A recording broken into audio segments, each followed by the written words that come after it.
ведаеце, вось мы ведаем імёны Юркі Моніча, мы ведаем імёны Пётра Крычэўскага. Я была у Празе, наведала могілкі прэзідэнтаў і міністраў Беларускай Народнай Рэспублікі.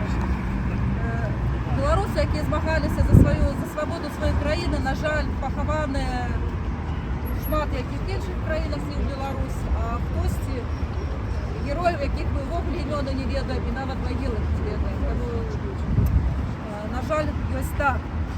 Сёння я хочу сказаць, што сёння 23 траўня па Украіне гэта дзень саборнасці, а таксама гэта дзень герояў.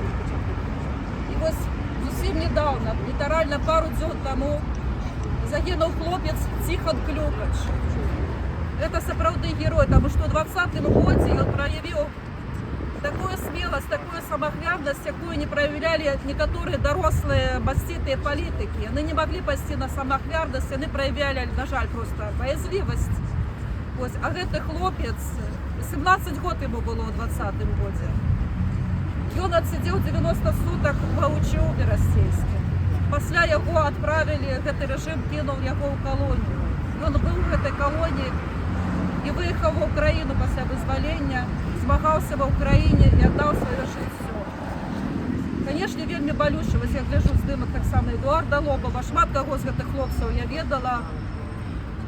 Калі б яны былі жывыя, яны сапраўды маглі б вельмі шмат зрабіць для Беларусі. Гэта былі выдатныя, я лічу, палітыкі, і дзеячы грамадскія. Але яны аддалі сваё жыццё за Беларусь.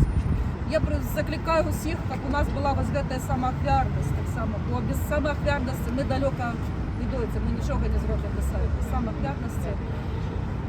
Я хочу, каб гэтыя даты, гэтыя імёны, каб імі былі названыя вуліцы нашых беларускіх гарадоў.